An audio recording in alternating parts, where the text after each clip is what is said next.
Il est en ce moment très compliqué de savoir avec exactitude quel est le pourcentage de personnes ayant reçu les notifications d'une vidéo sur la chaîne. En effet, en comparaison des statistiques, on pourrait dire que seulement 2 à 10% seulement des personnes reçoivent une notification de façon régulière. J'aimerais donc que ceux d'entre vous qui aient reçu la notification me le marquent en commentaire afin que je puisse effectuer mes propres statistiques. Et puis bien évidemment, vu que YouTube a du mal à référencer les petits créateurs en ce moment, je vous invite à marteler les pouces en haut, mettre des commentaires et puis partager à souhait à tous ceux que ça pourrait intéresser. Allez, à plus tard, des bisous.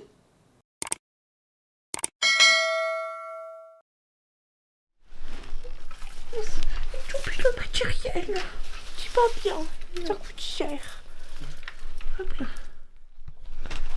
Sur le chemin. Nous nous retrouvons donc une nouvelle fois avec Alison et Romain pour une expo. Une petite maison datant approximativement des années 60 en jugé par l'aspect global.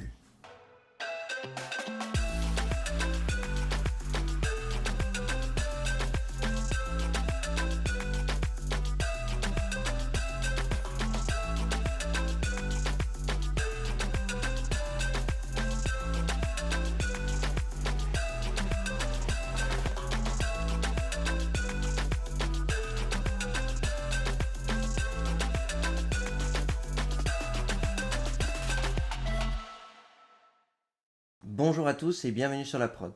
Confinement oblige, je suis dans mon poste de travail à domicile et non pas dans celui que vous avez l'habitude de voir.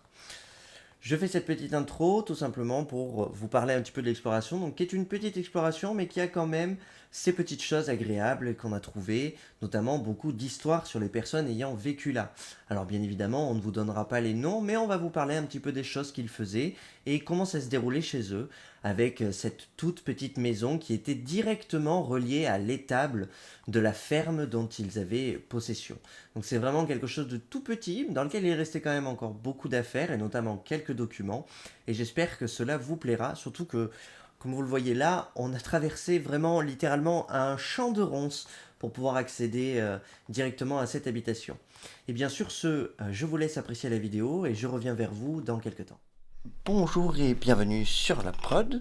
Donc aujourd'hui on visite pas mal de spots dans plein d'endroits différents. On commence par une petite maison, une chaumière. Une chaumière avec grange surtout. Voilà, une chaumière avec grange qu'on a trouvé par hasard dans des montagnes de ronces. Vous verrez sur le retour, je filmerai un peu. C'était compliqué d'accès pour pas grand chose, mais bon. Le plaisir d'être explorateur, on va toujours aller au fond des choses. C'est ça.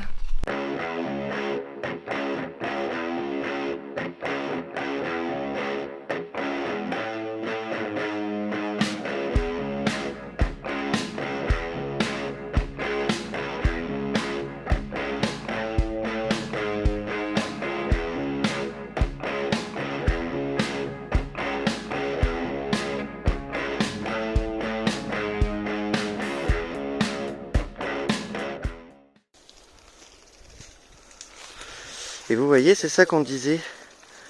Les nuées de ronces là partout, on a juste une toute petite entrée ici qu'on a trouvée. Mais sinon, vous imaginez, on a galéré pendant 20 minutes. Du coup, cette journée, ça commence dur, hein, oui. Avec les montagnes De ronces. hein. Ça a été compliqué. Salut. Allez, on va avancer.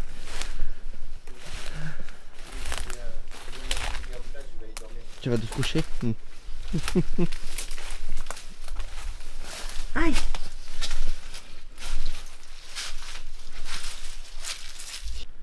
Ouais, c'est l'étable. Ouais.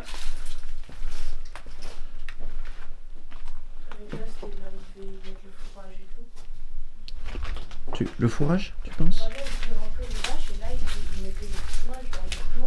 D'accord. Là, il faisait encore là, les vaches rentraient, je pense. Bon, c'est pas un lieu de prestige, mais c'est une petite découverte. Ils avaient perdu l'allure. Des ronces, toujours des ronces. Heureusement, à l'intérieur, il n'y en a pas.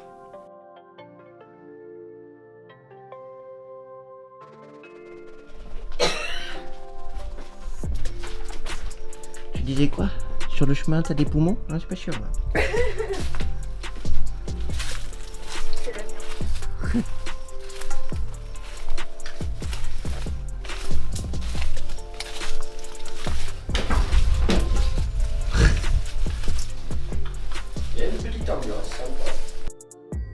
Effectivement, malgré sa petite taille, on se rend vite compte qu'une ambiance agréable s'en dégage.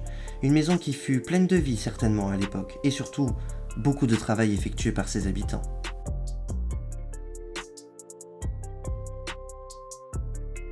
Peu d'argent pour beaucoup de travail. Telle est la vie de fermier en campagne en ces temps-là.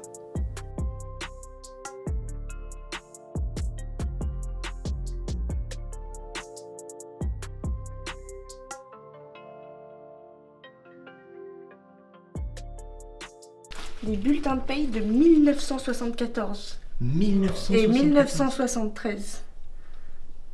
Ah oui, c'est vieux. C'était Madame Paulette qui vivait ici. C'était pas des grosses sommes, hein. Non, 100 francs. Pas beaucoup d'argent. À compte 30 000 francs. 30 000 francs d'accord. C'est les anciens francs. Ouais. Fin.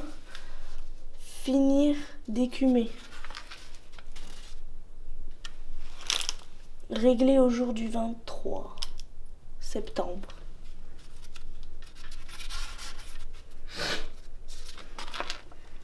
« 1972.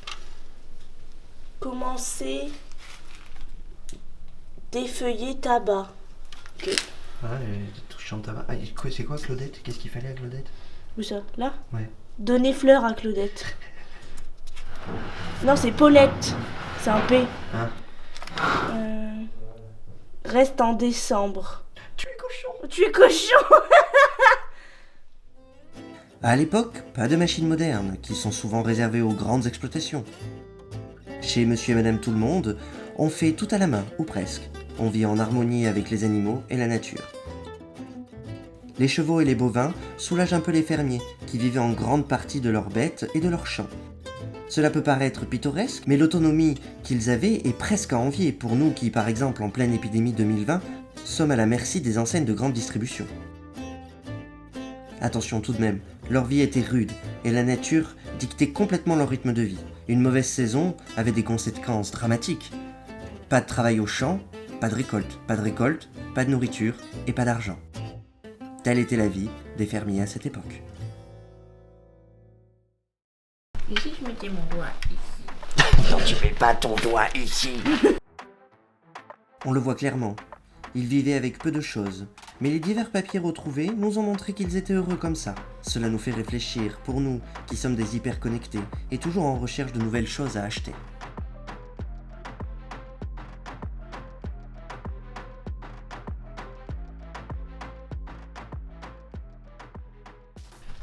Hop, une petite maison, du coup. Mais bon, c'est toujours intéressant à voir un peu. On l'a vu de loin, dans cette montagne de ronces, on s'est dit...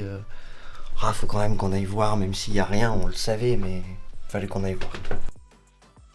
Dans l'élan de toutes ces explorations, on dirait que l'outro est parti à la trappe. Bon, c'est pas grave, on espère néanmoins que cet épisode vous aura plu. On vous rappelle qu'on est sur YouTube, mais également sur Facebook, et même sur Twitch, Lapprod, L-A-A-P-P-R-O-D, sans tirer cette fois-ci. On vous dit à bientôt, et tchuss! Et on va couper ça. Oh putain, j'y vois plus rien.